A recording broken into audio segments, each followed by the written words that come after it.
Beyond the Bite is powered by Bridgewater Consulting Group, partnering with communities to deliver smarter utility strategy, modern infrastructure solutions, and results grounded in real experience.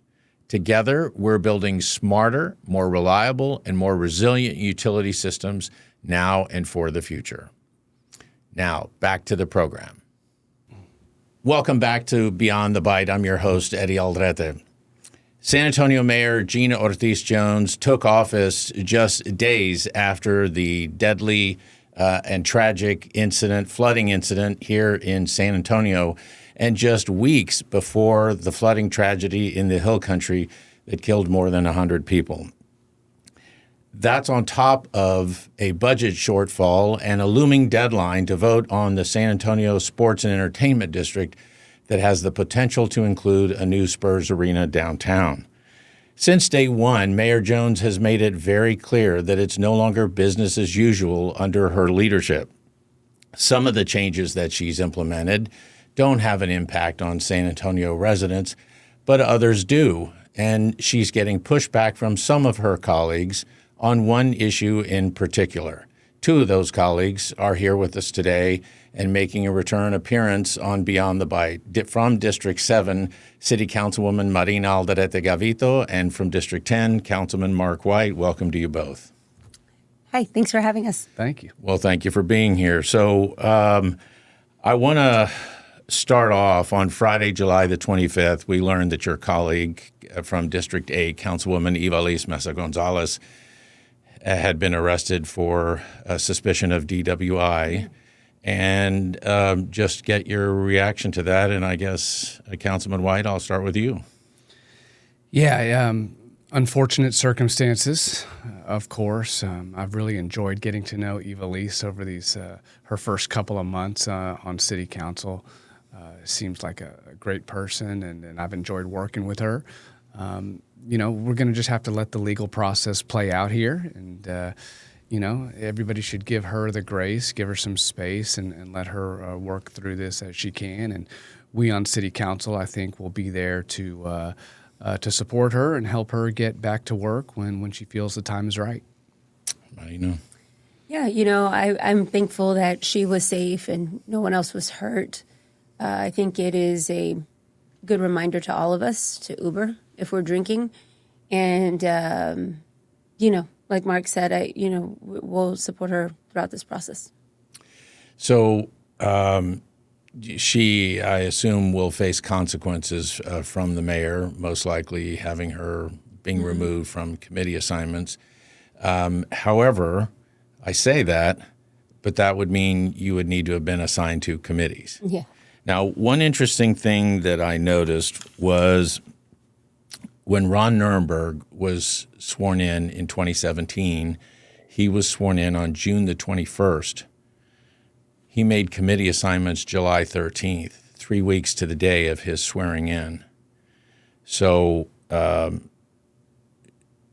Gina Ortiz Jones was sworn in as mayor on June the 18th of this year, but we're coming up on 6 weeks and still don't have committee assignments.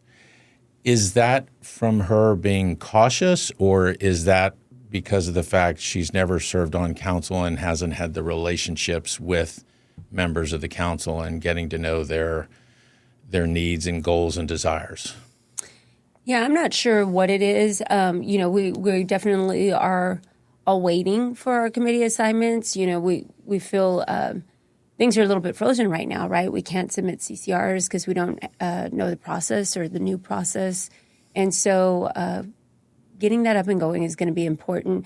Now, really, committee meetings don't start up until August. So maybe she was waiting for that deadline, so that might be a factor too. Any thoughts? Yeah, I'm not sure what her process is that she's going through in order to determine who she wants to put where.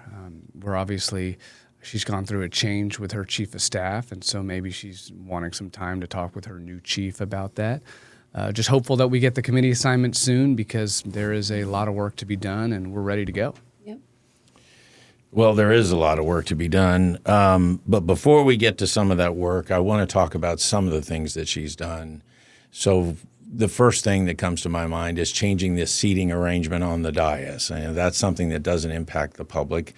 I'm assuming it didn't really, you all have no issue with that, or do you? You know, it really wasn't an issue that she changed it. I think it was how it was done. You know, we were just about to go in for inauguration, which is a time that we all, you know, take time to do more personal speeches to our families, to our supporters, you know, really thank everyone to get us here.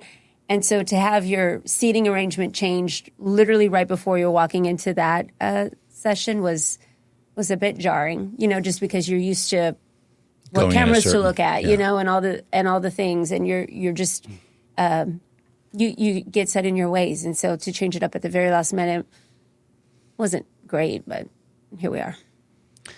Yeah, look, I'm also a bit of a traditionalist. I like you know, history, and you know, these seats have been the same, is my understanding, for 30 years. I think ever since we've been holding council meetings in those chambers.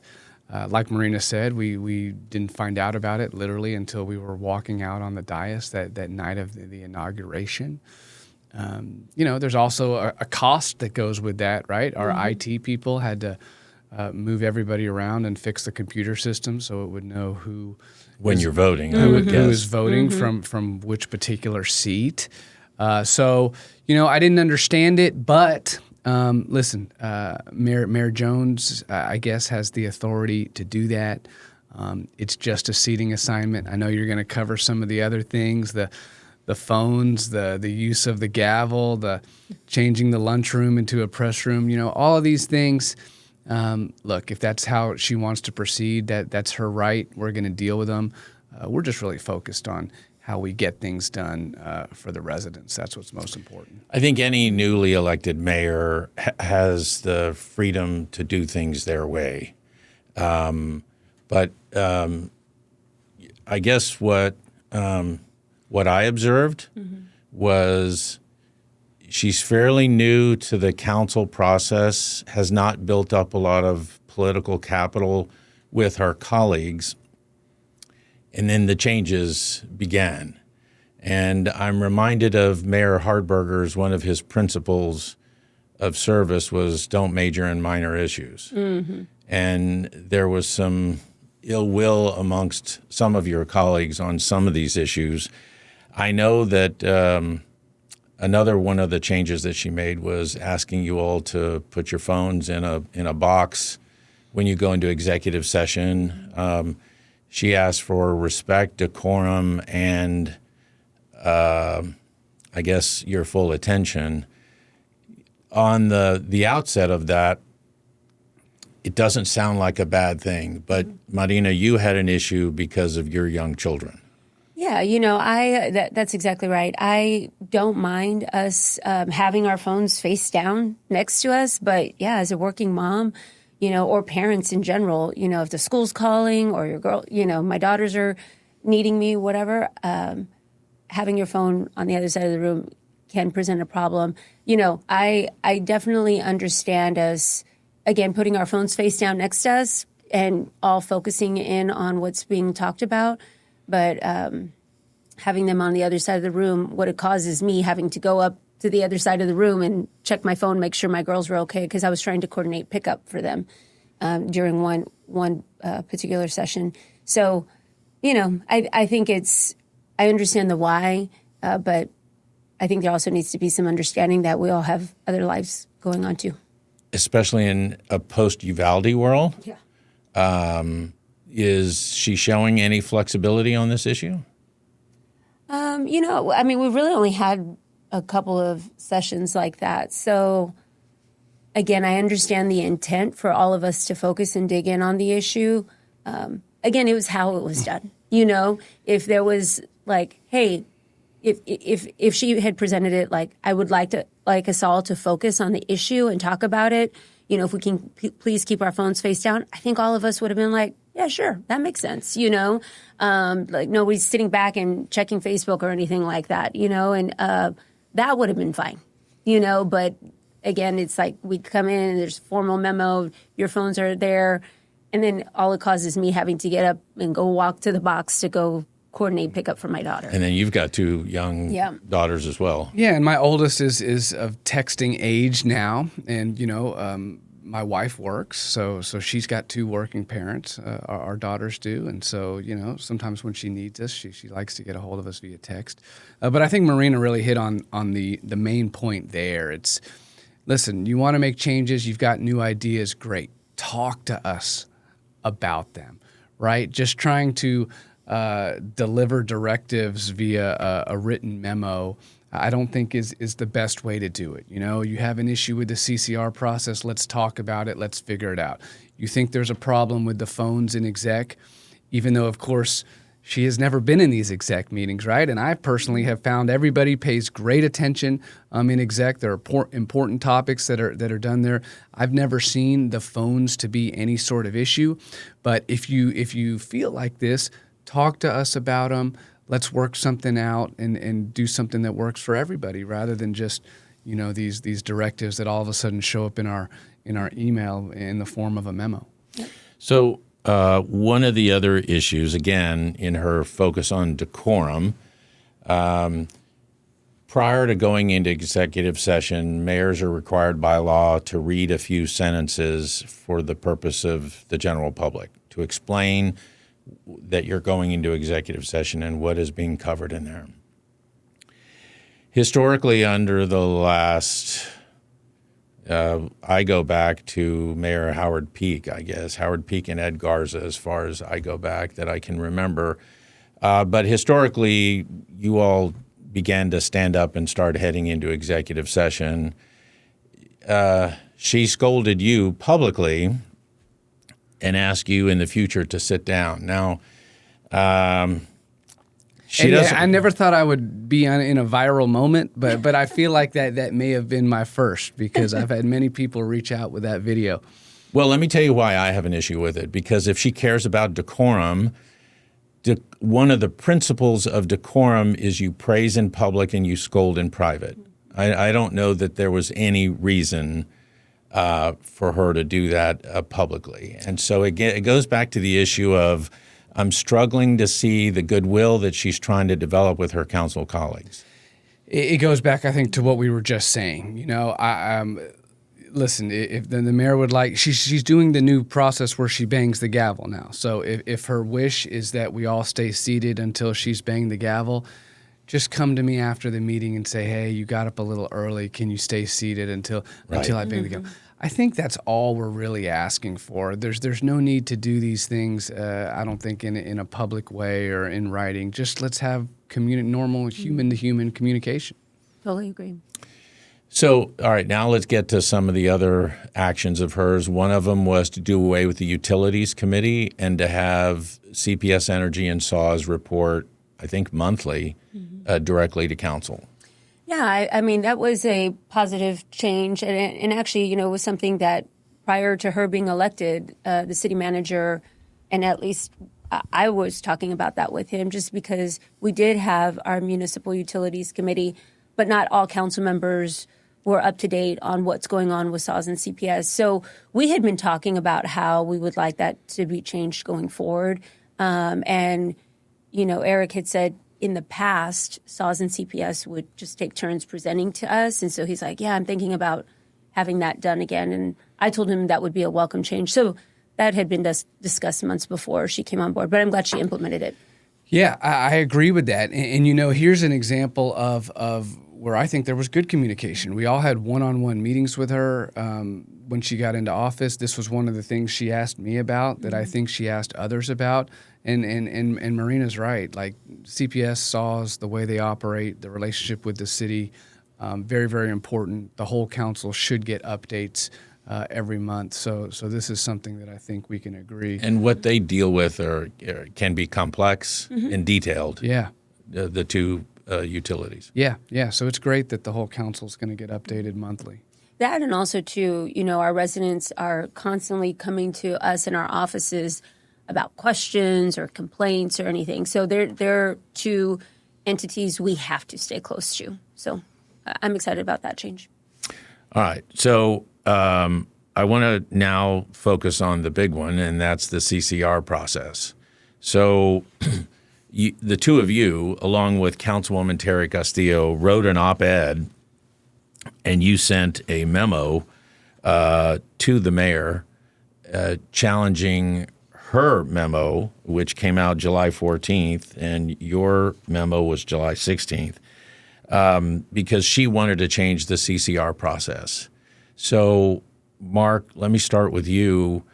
Prior to Mayor Jones, the two of you and your fellow colleagues that were on the previous council went through this process 2 years ago in 2023. So talk to me about what came about 2 years ago. Sure. And just so that we're clear at the outset, we just talked about the Municipal Utilities Committee. The mayor has the absolute authority to create or dissolve committees. So she can certainly do that. Now we move to the CCR process, and what you referenced happened 2 years ago is we got into office and took a look at the CCR process, and it was absolutely not working. But there was a valid and existing city ordinance at the time that governed how the process was supposed to work. And so we took a look at it and said we need to change X, Y, and Z. I went to Mayor Nuremberg, sat down with the mayor, the city attorney, the city manager, said how can we make this better? We came up with some amendments to the process. We amended the ordinance. The entire council had a B session where we debated the proposed amendments. Then it went to the dais in an A session, and the amendments were voted on and passed. So as we sit here today, there is a valid ordinance that governs the process. If the mayor can make this process better, absolutely welcome it. Right. CCRs are extremely important. It's our way to initiate new policy ideas. It takes 5 council members to file one of these things. That's almost half the city council, right? So it's not like 1 or 2 people can just get together and file anything. 5 people have to think it's a good idea. And what we wanted to make sure happened is, number one, that this process would work efficiently. Government takes too long to work. These CCRs were just stacking up in the previous mayor's office. So let me interrupt you real quick. So on that point, this wasn't a tweak you were just trying to make. You were hearing from some of your colleagues that things were sitting in governance for 6 months to a year. 2 years. If they were even getting to governance. Mm-hmm. A good example is former Councilman Pelias's the 18-wheeler truck deal where these trucks were sitting in neighborhoods. To try to ban them from the neighborhoods. They're parking in neighborhoods, which is a problem. It was sitting there for a year and a half plus and not moving. So we want these things to move because we are in our communities every single day hearing from residents about the issues. And then it's our job to get together, figure out how we can solve some of these things, put them on paper, and get it moving if people think it's a good idea. Didn't you find in the city charter that it said they should go to the next regularly scheduled governance committee meeting? Exactly right. So we tightened up some of that language. We provided a process for what happens after it goes to governance. And really over the last year, since the new process has been in place, these things are moving now. We've had some tremendous successes that I know Marina can touch on through the CCR process.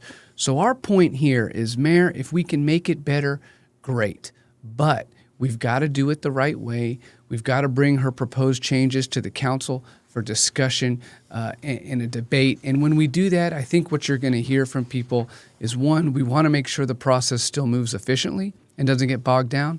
And number two, it's about transparency, because as we've all stated publicly now, these new policy ideas that we put in CCRs, if they're going to be advanced or if they're going to be quashed, it's got to be done in public by the city council members. We cannot have unelected staff or the mayor be able to kill some of these ideas with the stroke of a pen or in the middle of the night. It's got to be done in the open. Okay, and I'm gonna come back to that, but I guess at that time, you then voted on it as an ordinance. You discussed it with Mayor Nuremberg, mm-hmm. and the council voted on it and adopted it. So does the current mayor have the ability by memo to change an ordinance, or does it require an ordinance to change an ordinance?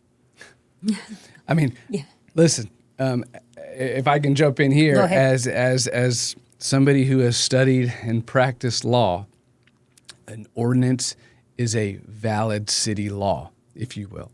And in order to change the process set forth in the law, you have to have another vote to amend the ordinance. This is really first year law student stuff. You cannot read new requirements into an ordinance just because you want to. You have to propose the amendments, have them voted on, and have the amendments go into the official ordinance. Right now, there are 2 requirements for CCRs to be filed.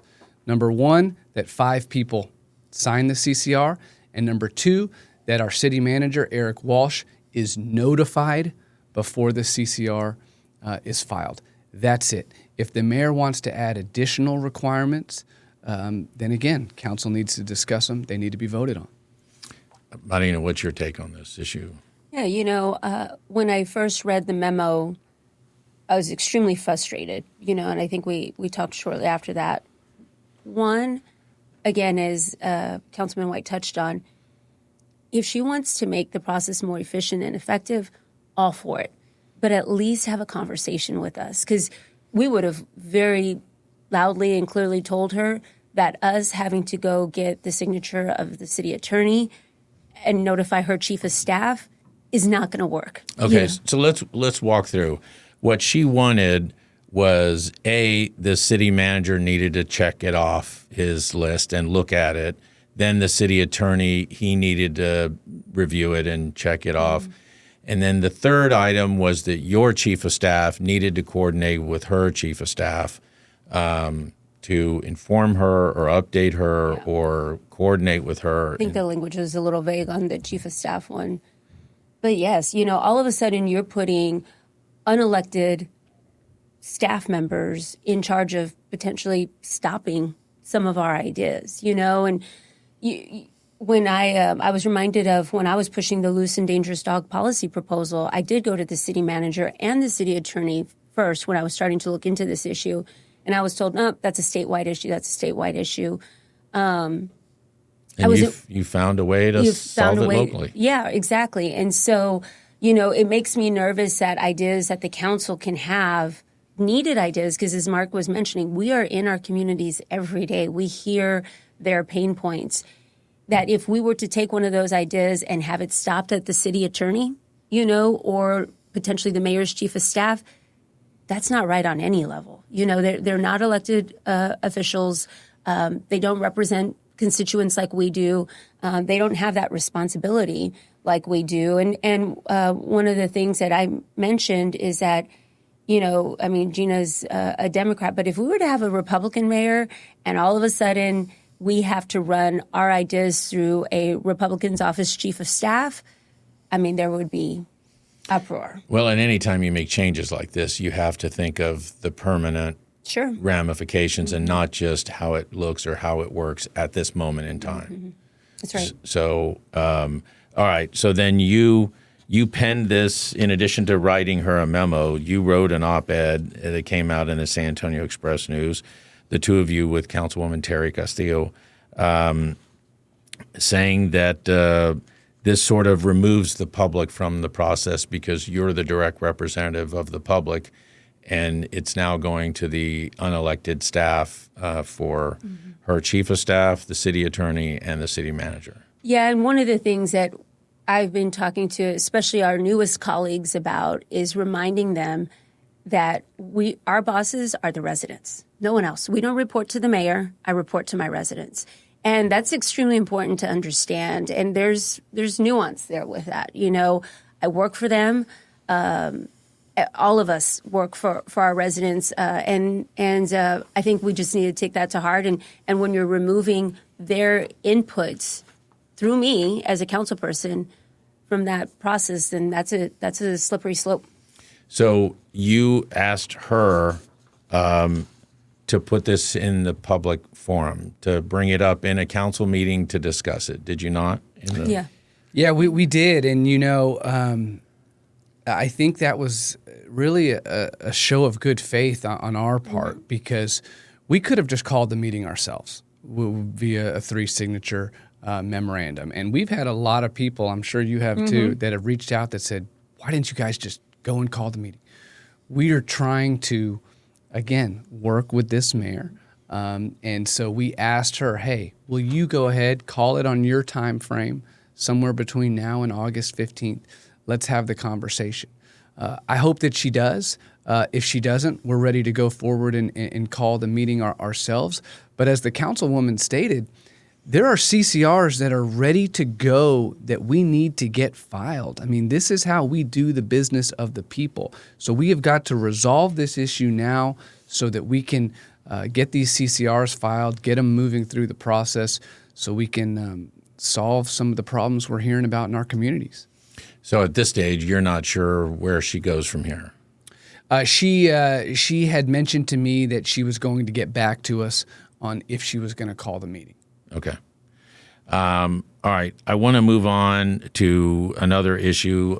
Also on Friday, July 25th, the public learned that the Spurs put forth a proposal offering up $1 billion to be implemented into the sports and entertainment district. $500 million would go directly to the construction of the new arena. The other $500,000 would go to other items, including potential cost overruns. First of all, how did you receive their proposal? I'll start with you. Well, I mean, we had been in meetings with the Spurs, but the mayor sent a memo, I believe, I can't remember which day, maybe last Wednesday or Thursday, outlining the official letter from the, she was just basically outlining where we're at with that, with the deal. And I don't think there was really an opinion piece. Most of it, honestly, was focused on the community benefits agreement, the $60-ish million that the Spurs are going to give towards the community, and whether it should be in early child care, or there was an employer match program, which didn't get a whole lot of traction. And so I read it, and I took it as much of the debate was around that. Yeah, listen, this is going to dominate the news cycle, I think, for the next few weeks leading up to this potential vote in November. And the council... Well, the public vote in November. The public vote in November. Because to put something on the ballot, you all have a mid-August deadline. Right. So what it looks like now is we'll be voting on, I guess, the final term sheet that we can agree to with the Spurs and the county, and then the county will be voting to put the venue tax issue on the November ballot. That's what it's looking like for this year. And, this is something that the councilwoman's been a great leader on. And, so there's so much misinformation in the public.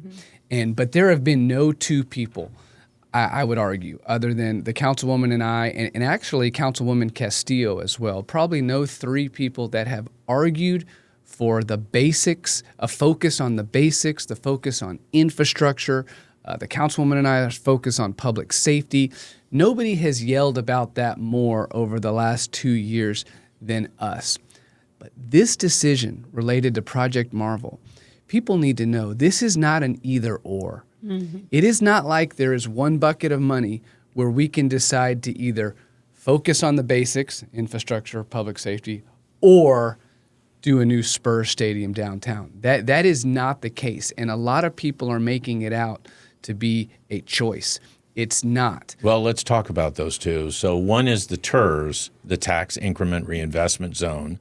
That's sales tax money that's generated from within the district that gets to be reinvested in the district. So it's not something that can go help prevent flooding in your district where the horrible tragedy occurred in mid-June. To your point, it's a bucket of money that's dedicated for only one purpose. For that. And then the second one is the convention center, what is it? Project Finance Zone, PFZ. Yeah, PFZ. which again, that's income, that's tax money that would normally go back to the state, but the state allows you to keep it if you pour it back into a geographical region that surrounds the convention center. Correct. So that's money that, yes, it's got to go to this particular area, this sports district, if you will.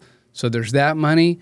There's the money for the Spurs that obviously they want to put to this. And then there's the county venue tax money that there will be an agreement to use for this as well. So as it relates to the stadium, these dollars either are used for this or they're not.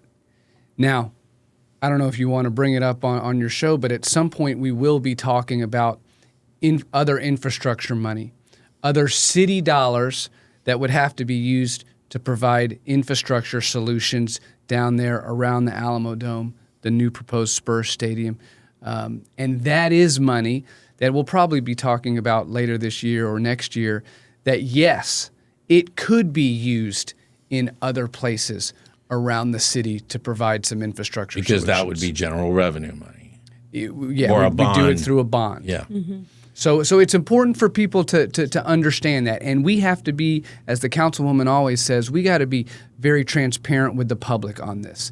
The stadium dollars, it's money that really is going to be used for this or it's not. But the infrastructure money that we'll be talking about at some point, yeah, we're going to have to decide as a city, do we want to use that money to make this happen downtown or do we not? So that is an important point, but I would love to continue and expand on that in a future episode because there is going to be a lot to talk about, not just with any infrastructure surrounding whether it's a parking garage or whether it's a sidewalk or a road or a drainage district, but it's also likely now to encompass other infrastructure projects across the city. It seems like. Yeah, and I do see us needing to be thoughtful about our public infrastructure dollars and how they're being spent. Obviously, yes, we did see that horrible tragedy with flooding. We also know that if we're going to build this downtown district, we have to do it right. So that is going to be a whole nother topic. And I think if it was a choice, and you correct me if I'm wrong, if this was a choice between dollars for our basic city needs, streets, sidewalks, drainage, public safety, or a new arena, this would be real easy for us. We would pick the basics every single day. We would want to put this back into the neighborhoods to support our residents' day-to-day quality of life. No questions asked. But that is really not what's before us right now. So we're going to be able to do both. We're going to look at this upcoming budget and, again, push for basic city services that improves neighborhood quality of life day to day. And then with this other pot of money that can be used for this new arena, we're going to try to make sure it makes sense, make sure the city gets as good a deal as possible, working in tandem with the county and with the Spurs to see if we can do something that'll make the entire city proud. Well, let's talk about the budget. You have also been a strong champion of law enforcement, police, fire, emergency first responders. There have been a lot of questions as to the whether to put a pause on the hiring of new police officers, and this started several years back. What are you expecting out of the budget conversations? Yeah, facing a budget deficit is not going to be easy. There's going to be a lot of tough decisions that need to be made. But again, we report to the residents, and what our residents are telling us is that public safety is their top priority. And so we're, Councilman Whyte and I and others are going to continue placing an emphasis on that. We really do need to get down to the basics. Our city budget is not meant to solve all the city's problems. And I think a lot of people think that, there is a lot of efficiencies to be gained in our current budget right now. And Councilman Whyte, he led that effort on zero-based budgeting, and which was extremely smart because we really need to focus on these are taxpayer dollars, and these taxpayer dollars need to work and be put to work for the residents of San Antonio.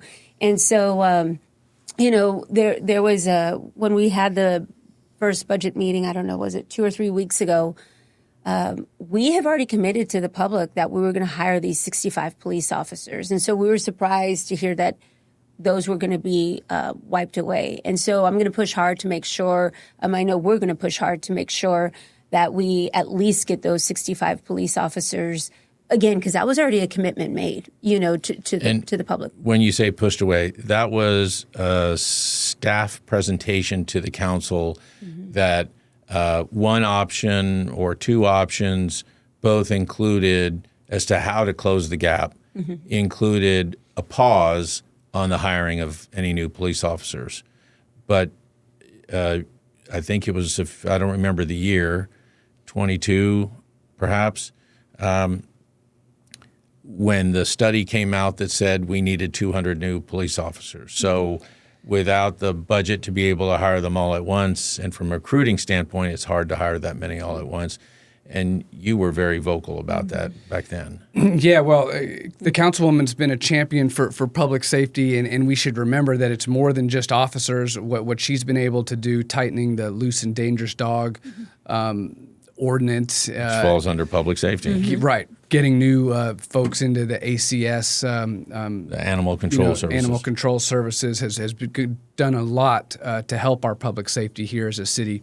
But when we talk about actual police officers, Chief McManus, right, our head law enforcement official, has told us what we need to do is shift our model to where more officers are on patrol as opposed to being on call, right? And as we all know, when officers are on the ground, either in their patrol cars or on foot, wherever they are, crime goes down. So in order to get this new model into place, we needed 200 more officers. The plan was to do 65 new this year, next year, and then the year after.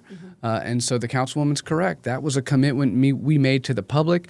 And I had a conversation with our city manager after the presentation the other week, and I said, Eric, we got to get these officers in the budget, right? I mean, to me, yes, we have this deficit, but public safety is number one. So you put the new officers in the budget first, and then you build the rest of the budget around it. That would be my take. You're saying it's foundational. It is foundational. So let's get the officers in there, and then let's go to work on closing the deficit, cutting out some of the waste, the redundancies, making sure. I mean, I loved how the councilwoman just put it. The budget cannot solve every issue we have as a city.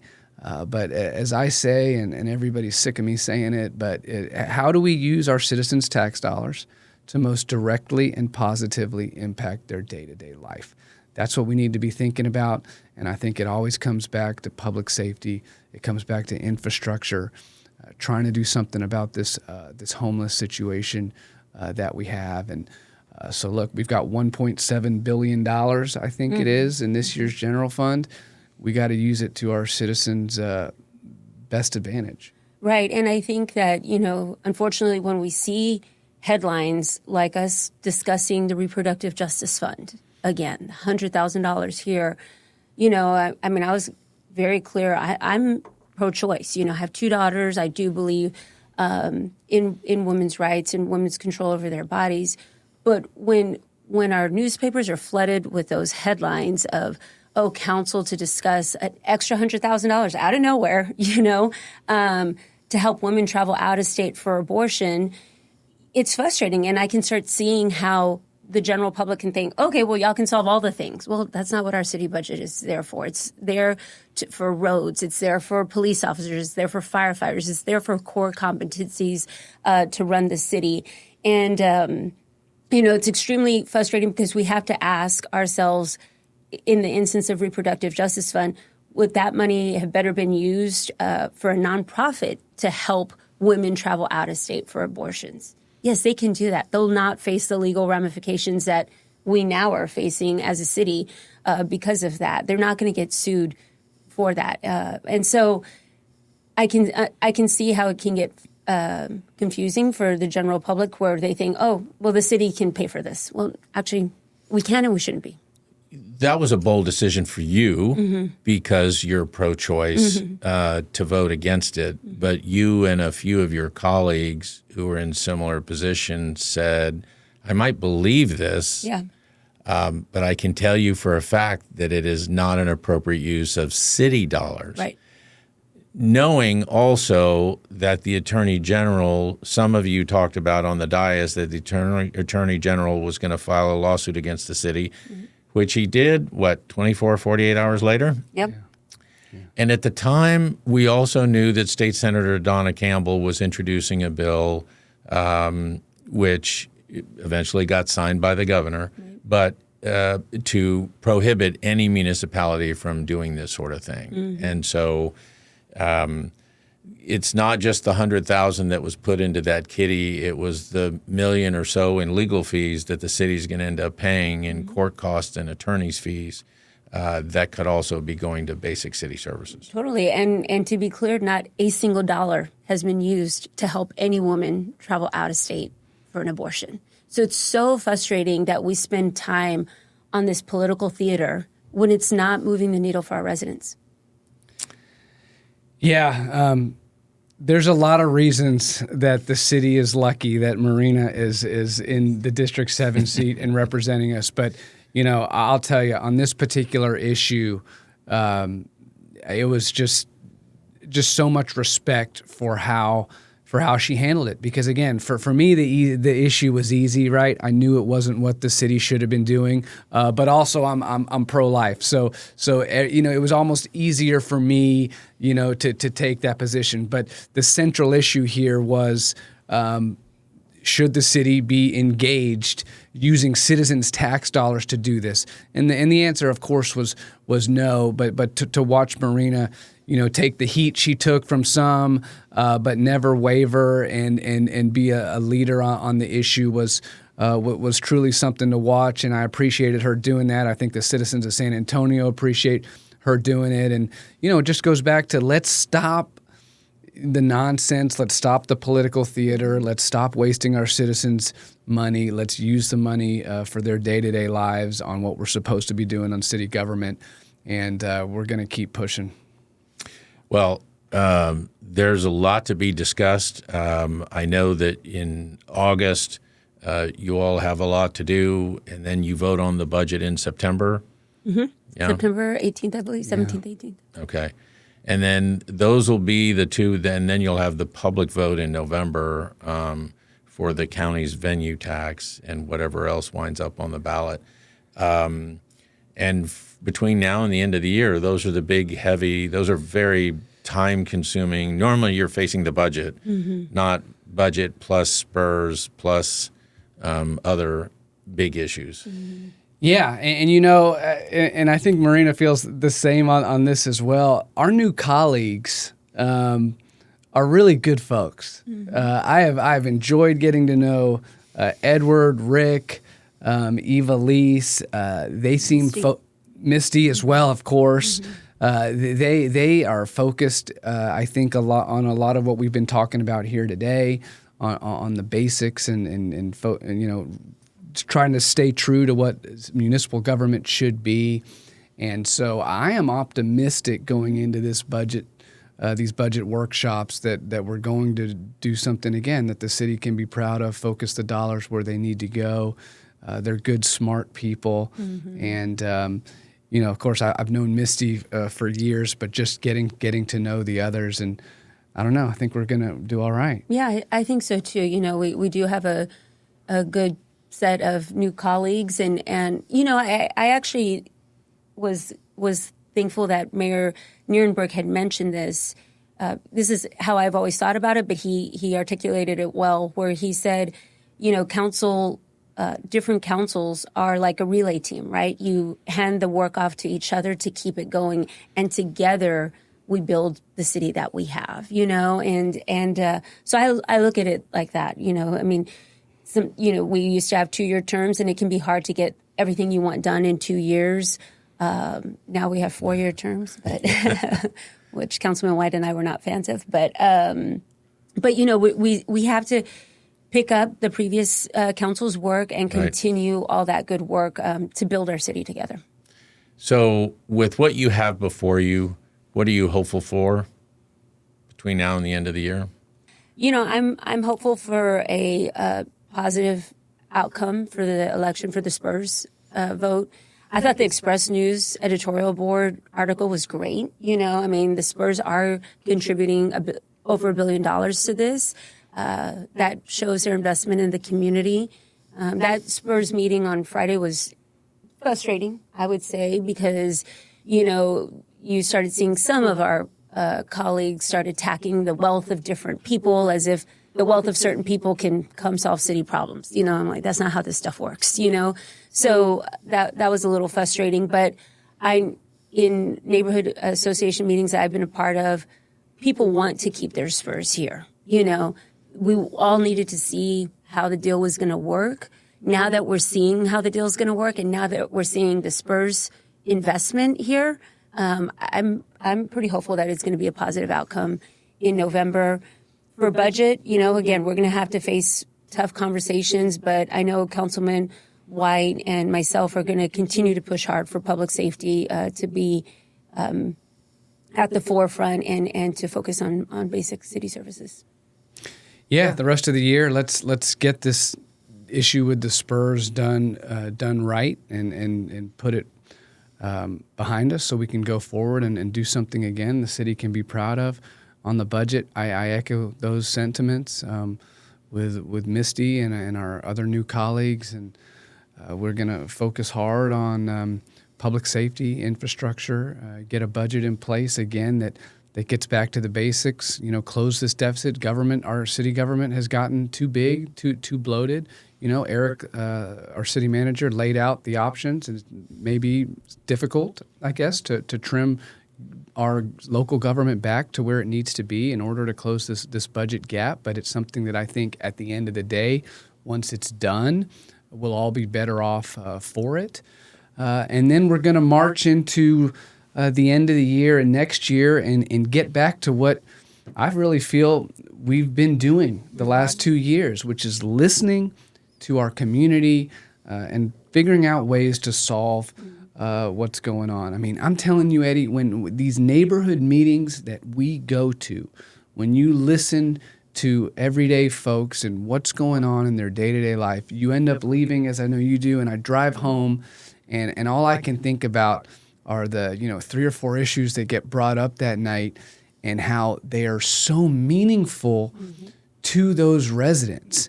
And it is our job to put forth solutions to solve those things. And it's fun. I always say this city council, it's the closest level of government to the people. We get to hear from them every single day and then try to find solutions that impact them on a daily basis. And I look forward to continuing to work alongside Marina and our colleagues to do it. Former city councilwoman and former state rep Ruth Jones McClendon used to joke after being in the legislature that she could never get on the front page of the paper anymore. But when she was on council, no matter what she did or what she said, she'd be on the front page of the paper. So I think Marina and I are both fine not being on the front page of the paper. We're fine if it's on the last page or not at all, just as long as every time we go into our neighborhood meetings, people are giving us hugs like they do and say thank you for working hard on our issues. Well, thank you for what you're doing. We're going to keep an eye on this CCR process issue and see how that gets resolved. We're going to keep an eye on the budget process as well as what you guys choose to do on the Spurs effort and initiative. And so we look forward to having you come back to talk about some of the other infrastructure issues. But thank you for coming in today. Yeah, thanks for having us. Thanks for having us.